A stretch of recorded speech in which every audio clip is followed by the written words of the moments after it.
De deux. De deux. Mais le président israélien était déjà au Congo il n'y a même pas 6 mois. Il était venu faire quoi?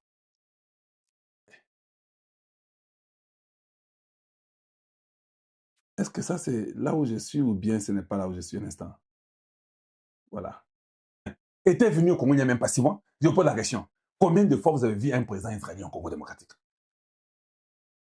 C'est-à-dire qu'ils étaient déjà en avance. Ils savaient que la politique changeait. Ils étaient informés de l'intelligence que les États-Unis allaient basculer vers le Congo. Voilà pourquoi le gars là, il est venu au Congo, Mbangu, Aïe Kolia Foufouté. Kagame dormait avec de l'orgueil qu'il avait. Tous ces millionnaires, milliardaires qui viennent au Congo dans les mines là, ils sont qui? Mais la majorité sont des juifs. Tu penses que toi, comme tu es responsable, il y a EPAC, il y a des juifs, tu vas les dire aux juifs qui viennent de trouver les minéraux à Manono, qui étaient, nous sommes de l'Ingit Sérédité, Kagame. Et les juifs là vont te croire parce que toi, tu fais partie des EPAC. Oh non, ce sont les juifs qui contrôlent le monde, disons tout, ils vont aider, vous verrez que... Papa, les juifs là, ils suivent aussi les États-Unis. Oui, oui, c'est comme ça. Si les États-Unis ont déjà décidé ouvertement et que le président américain l'a dit ouvertement, que la personne que nous devons honorer, respecter, c'est Tshisekedi, tous les juifs disent Amen. Parce que les juifs sont aussi en train de suivre les Américains. Et ces Américains vont protéger les intérêts américains au Congo. Il y a aussi les intérêts des juifs au Congo. Le problème est que ça ne va plus passer par des criminels. Les juifs savent qu'il y a eu 6 millions de morts. Les juifs savent que le Congo a eu 20 millions de morts. Ils ne vont pas aller soutenir un criminel. Les juifs savent que Hitler est de la même nature que Kagame. Ils savent ça. Mais parce que les bon ici, les juifs ils aiment l'argent, non? C'est les États-Unis qui décident. Makamboya Iran. L'Iran c'est pour Israël, non? Tu penses qui décide ça? C'est Israël. C'est les États-Unis qui décident. Donc, toi, tu peux aller avoir battu à EPAC. Nous avons Donald Trump. Donald Trump, c'est lui qui décide. Il faut seulement reconnaître que Tshisekedi a bêti match Kitoko. Et soyez reconnaissants à bêti match vrai. Comme l'a déjà l'administration américaine, et Sili, le ministre de Défense, il a les origines juives aux États-Unis. Avant d'aller permettre à Tshisekedi na breakfast. Tous les gens, les congressmen là que vous voyez là, la majorité sont des juifs. Ils sont d'accord avec Tshisekedi. Ils vont dire à leurs frères, hein, calmez-vous. Tshisekedi nous aide. Kagame a donné ce qu'il ne faut pas donner aux Chinois. Les Chinois, c'est un threat direct d'Israël. Si la Chine va attaquer Israël, qui va aider Israël? C'est les États-Unis. Donc, comment Kagame que vous pensez être avec vous? Et même le gars qui est avec Kagame là, il sait que non, yo, possible que pas les Chinois. Les Chinois sont nos ennemis. Ne vous en faites pas. Quand j'ai aussi des renseignements pour votre information. Je ne vais pas vous dire mes sources. Hein. Ils vont venir seulement pour les dorloter parce que leurs anciens amis. Parce que changé. Est-ce que Mobutu n'était pas avec les Juifs? Mobutu était avec les Juifs, non? Quand il fallait partir, il est parti. Le problème est que nous, Africains, nous avons un problème sérieux de ne pas comprendre que les événements, ça change, les moments changent. Et puis nous, les Africains, nous prenons les problèmes personnels et comme problème, il y a bateau sur tout. Quand toi, tu as une... j'ai demandé à Tshisekedi Moussala, et puis aussi tu remarques, je cause un peu de fois avec les gens qui sont contre Tshisekedi. Des fois, je pose la question. Tshisekedi n'est pas bon, il avait une chemise en Belgique, et puis il a pris le pouvoir, il m'avait promis, il m'a pas donné les postes, Azam Moutupamba, Amelaka Massanga, Azam Mela Chavez, et qu'on ne soit pas donné. Mais il va chercher le travail. Donc, ce que tu avais fait un pacte que toi, avec moi, c'est le travail ou la mort. Va chercher le travail. Tu es un adulte, comment tu as vécu pendant 40 ans sans Tshisekedi? Tu vivais comment? Tu peux encore vivre sans lui. Voilà. Il faut qu'on comprenne hein, que ton problème individuel avec un homme ou avec un président n'est pas notre problème à nous. C'est ton problème à toi individuel. Laissez-nous libres. Quelqu'un m'a dit, Kalonji, comment tu n'as pas attaqué Devos Kitoko qui est en train de parler, il dit que le pouvoir de Tshisekedi, c'est tribalisme et consort. Mais Kitoko, c'est un fou, il n'a rien dans la tête. C'est parce qu'il dit qu'il est professeur. Quel professeur? Dis-nous quel professeur? Un professeur médiocre. Un professeur de très mauvaise qualité. Qu'est-ce que Devos Kitoko connaît pour que moi je puisse perdre mon temps à parler à loin large de lui? C'était notre et notre gaspillage.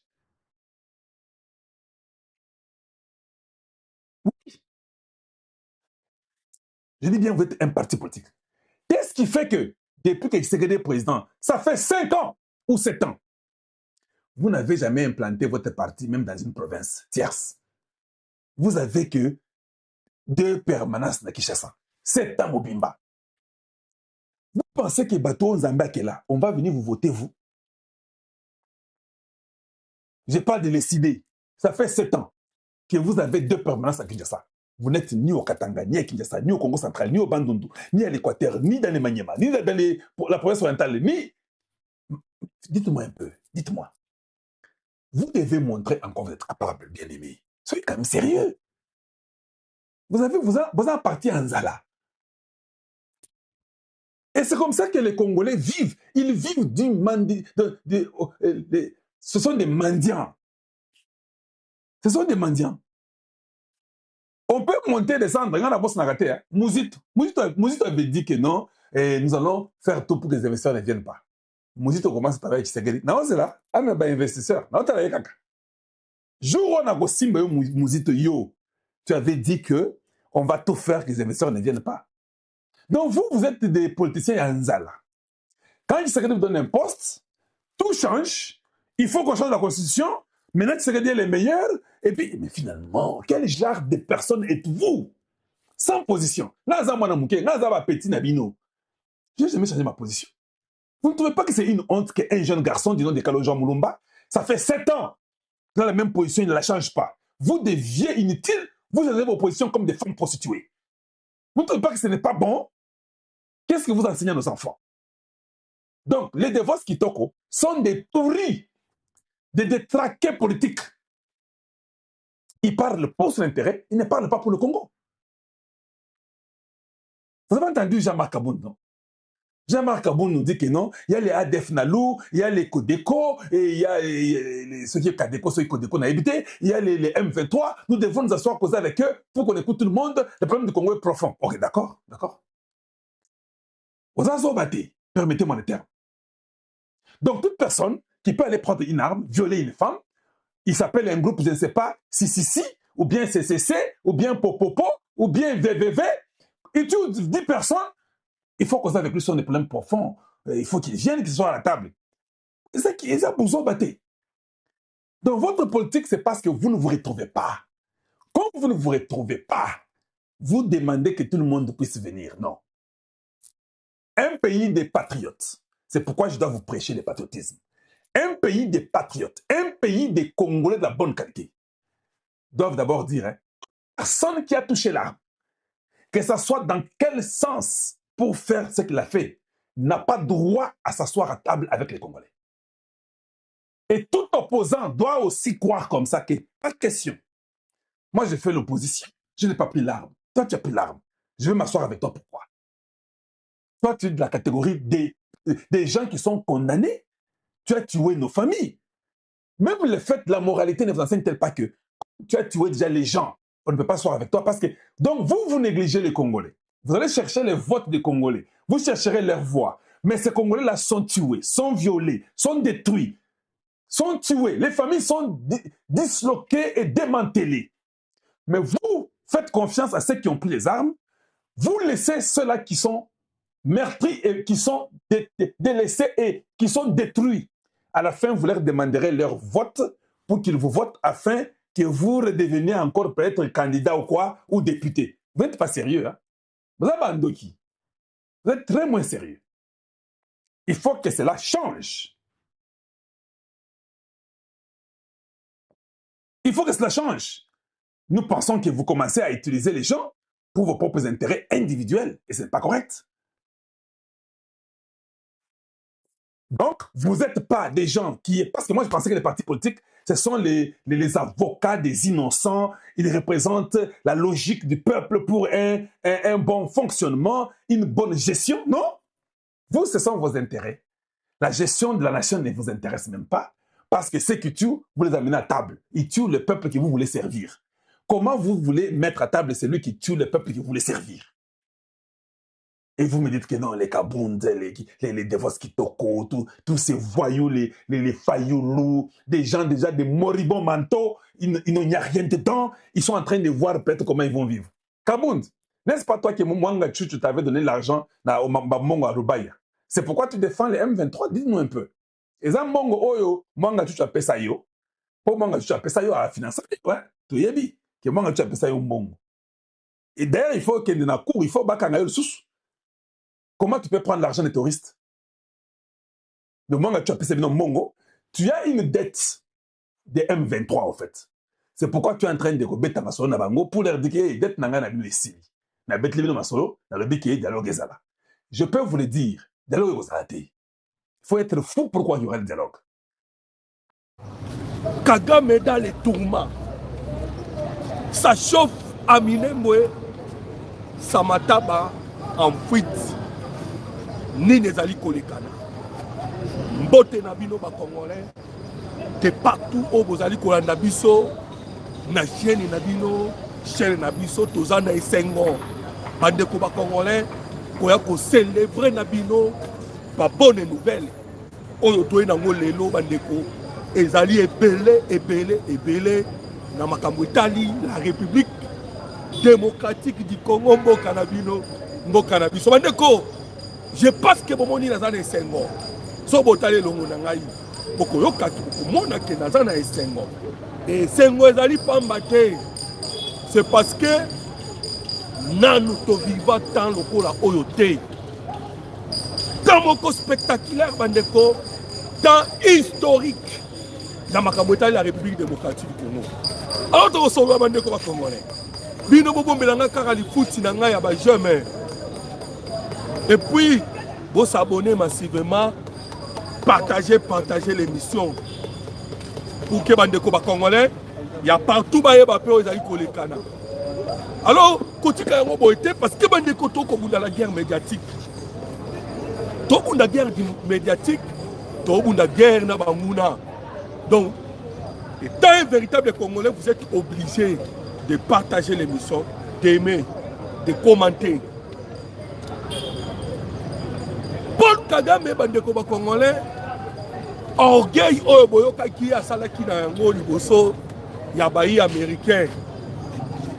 Kagame asalaki orgueil wana pona ko satisfaire ba Corneille Nanga, ba Willy Ngoma, ba Makenga ainsi que de tout Rwandais pour montrer na bango que il est toujours fort.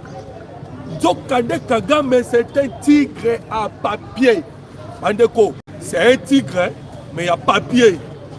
Tu comprends ma solo bandeko?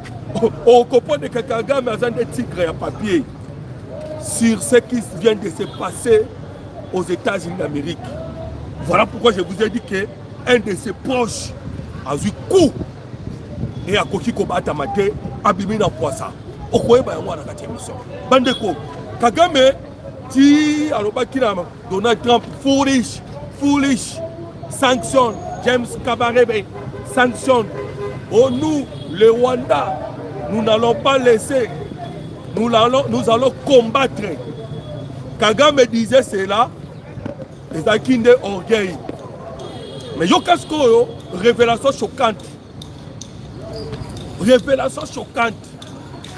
Kagame s'est retrouvé aux États-Unis d'Amérique, à New York. Mais il a choisi un très bon moment. Dans Los Angeles, voilà. Il avait choisi un très bon moment. Mais c'est Kagame. Je m'excuse. Voilà. À choisir le moment, il y a 39e sommet, il y a Union africaine. Tango Kota, lui, il est allé à Los Angeles. À Los Angeles, Kagame est allé chercher comment à Kokiko atténuer les sanctions aux Oya. Mais bandeko, je vous dirai pourquoi jusque-là, les Américains n'ont pas sanctionné la lutte. Ils ont l'ultimatum au Bacheli na Kagame. Il y a un qui n'a pas sanctionné. Il y a un ultimatum. Mais Kagame est déjà sans qu'il se retrouve entre le marteau et l'enclume. Aeba. Et loko oyo ya ko choisir te. côté nous surtout à Kende et Koindelaye. Voilà pourquoi il est allé choisir à Kende ko s'agenouer devant Donald Trump. Congolais. Je vous dirai la réponse. Oh, Bazongi c'est lié ou en États-Unis d'Amérique. Kagame a commis dans Los Angeles, Atindi Maloba, lui l'homme l'orgueillé. Oh, c'est quoi naïe? Oh, il a défié tout le monde, juste au point à qu'il défié les États-Unis d'Amérique. A commis les États-Unis d'Amérique, Atindi délégation. Délégation, bah, qu'il y a Donald Trump. Au Babon de la Yakutana, Donald Trump. Donald Trump a dit non. À un côté de délégation, Moussou pour mon J.D. Vance. J.D. Vance a dit aussi non. Bandeko, Bayebisiye, a que mettre en application Makambu Bayo Kanaki. Bandeko, je vous dis une chose. Les grandes décisions, ils ont marqué dans les couloirs. Le discours politique, ils ont la réalité politique. Même la communication politique, c'est toute autre chose. Les décisions Kagame Ayebi, ils ont secret. Oh, Ayebi, si n'est pas américain. Voilà pourquoi l'administration Trump, que ce soit J.D. Vance, que ce soit Donald Trump, Bangono so Ayebi, si la Paul Kagame, qui est mettre en application Maramto Ebisio. Aux alliés, moi, j'ai eu formation aux États-Unis d'Amérique, fabriqué aux États-Unis d'Amérique, qui est mettre en application ce que nous avons dit. Donc, nous sommes Congolais. Et Kagame se sentant en difficulté à Kekoluka, Clinton et Obama. Pour que Clinton et Obama, Baluka moyen nini, bakoki ko défendre sa cause. Bakoki ko défendre à la haute bengi une sortie honorifique. Bandeko, je vous dis que dès que vous avez masolo, est-ce que vous avez dit que moi na Abiyarimana, haute bengi na kombo ya Jean-Luc Abiyarimana. Azalaki les États-Unis d'Amérique. Ba meke batindie ah Tokoloba, il est au Congo. Azana République démocratique du Congo. Moi na agent ya Abiyarimana. Jean-Luc Abiyarimana. Pour quel but? Toko beta masolo bandeko. Toko solo na yango.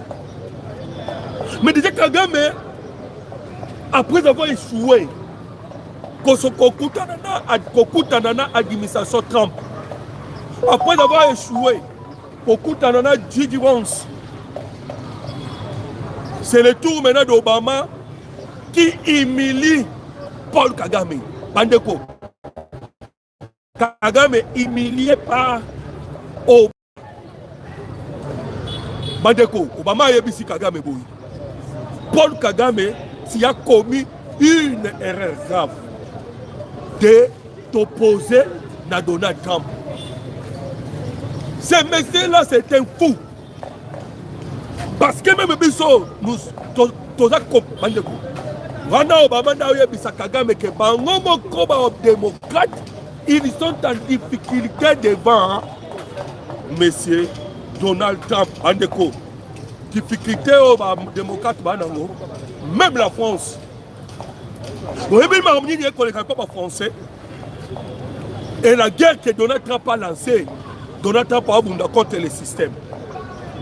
Ce n'est même pas Kagame, c'est le système. Même les lots, la France se sent en insécurité. La France, Emmanuel Macron commis au tambola. Macron est allé même dire que Bango ba français pas en insécurité. Insécurité ba français va se retrouver dans pour la nini depuis l'arrivée de Donald Trump.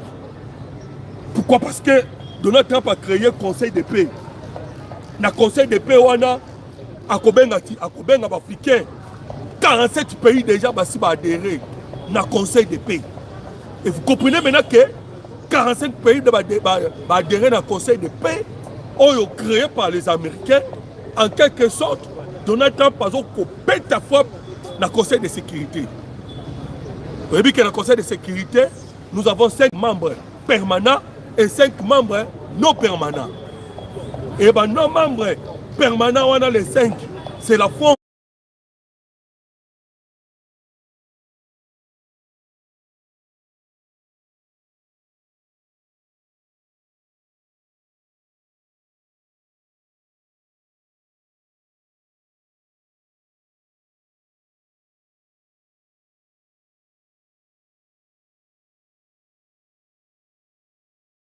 en Amérique, la Grande-Bretagne, la Chine ainsi que la Russie.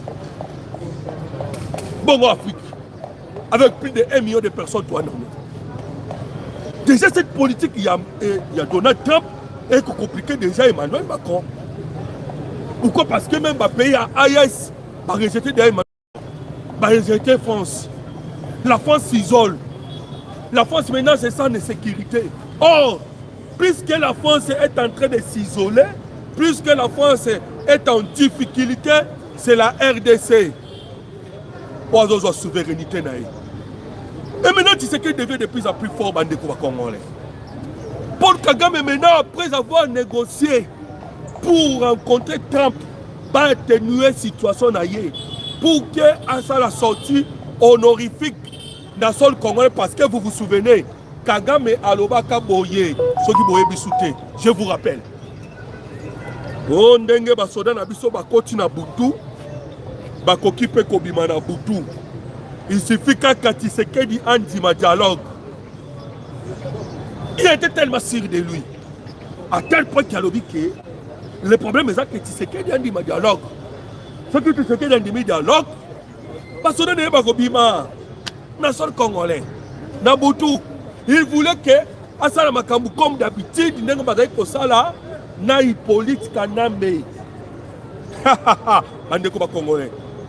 Ah ouais, je vous dis, c'est Kagame qui est en train de demander maintenant à Félix Tshisekedi, chef de l'État, Baluka Ndengenini, Bakoki Kobeta Masolo, pour que Batenue Likambu, Nandega panafricaine. Alors, très cher frère congolais, beaucoup en direct dans la chaîne Nabiso, je vous demande déjà de commenter. Que pensez-vous? La demande il y a Paul Kagame, Nenga Kosenga, va traiter le Cambou selon le panafricaniste entre Africains. Quel est votre avis?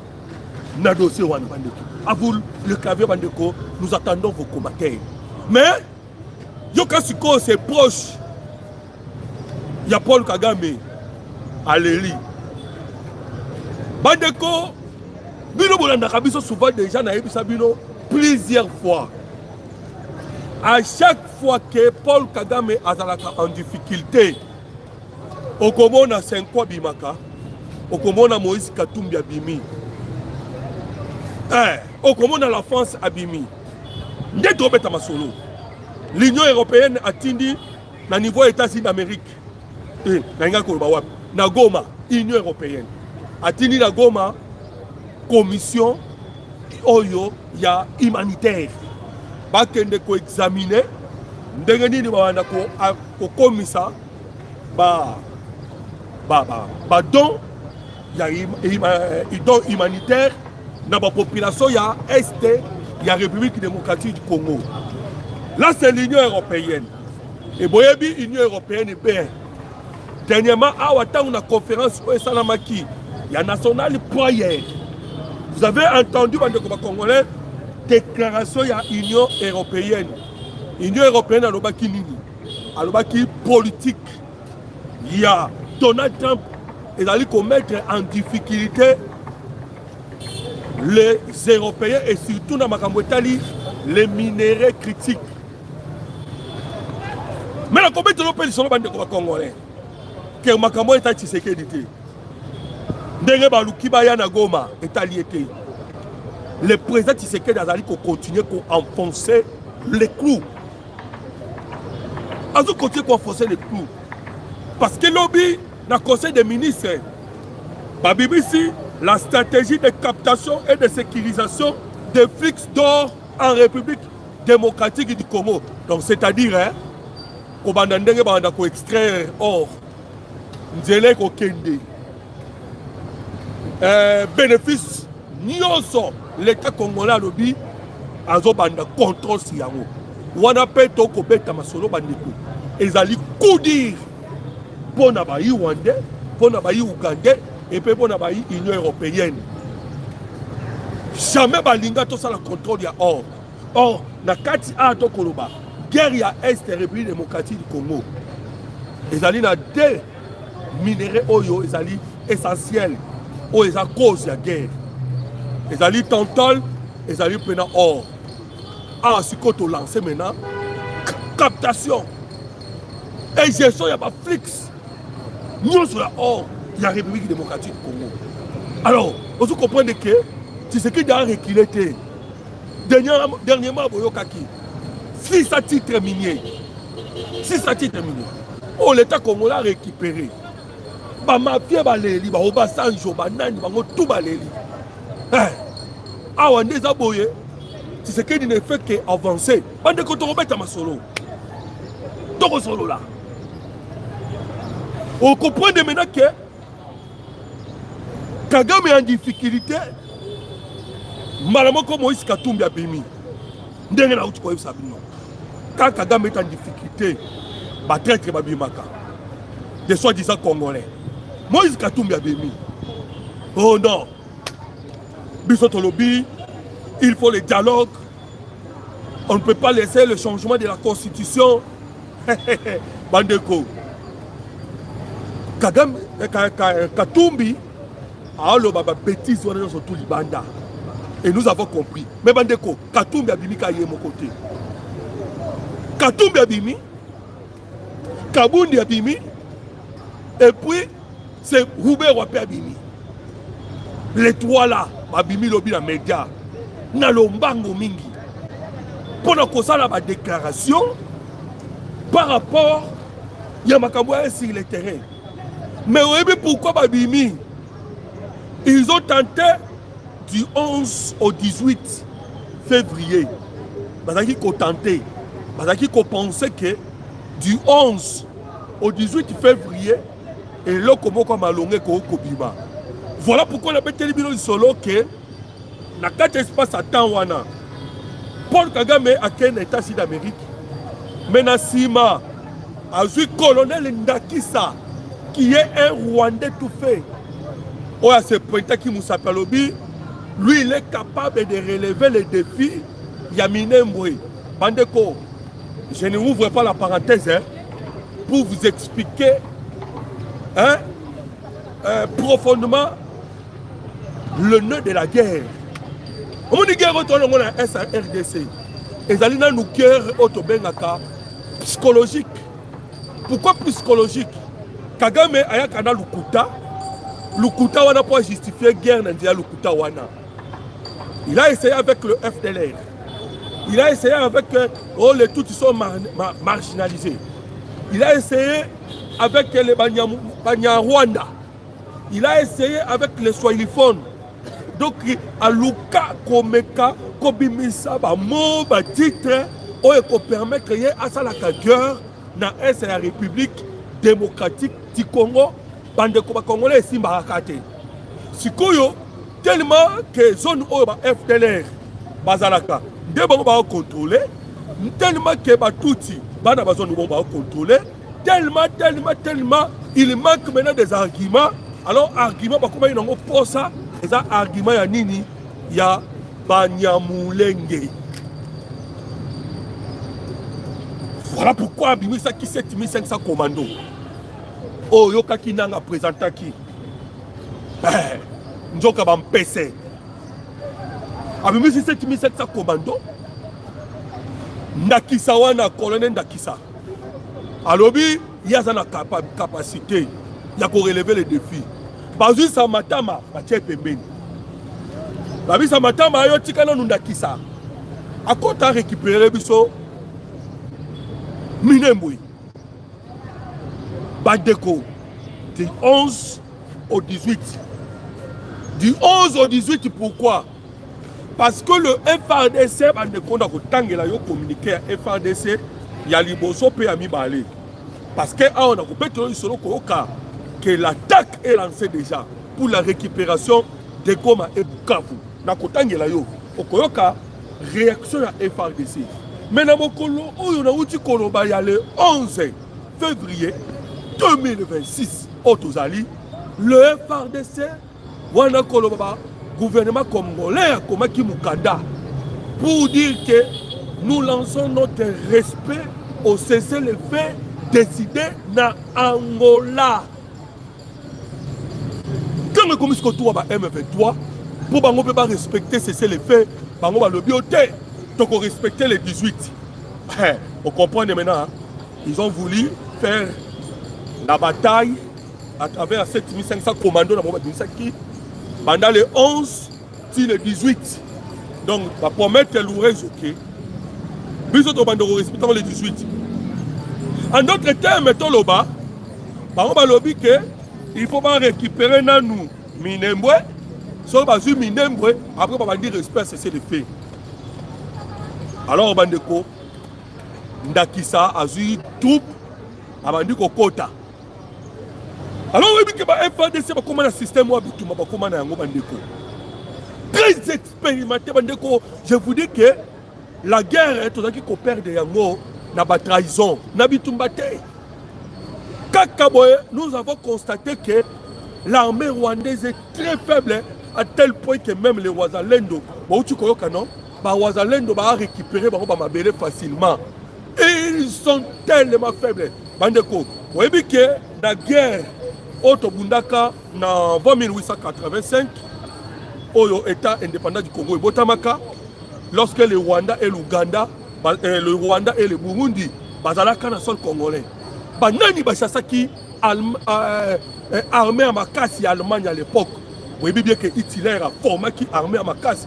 Mais biso Congo muto chassa allemand na Rwanda et na Burundi. C'est pour dire quoi? L'esprit congolais est très fort. L'esprit congolais à Makassi. Alors, au monde israélien, ndakisa ye na loyendo nyonso.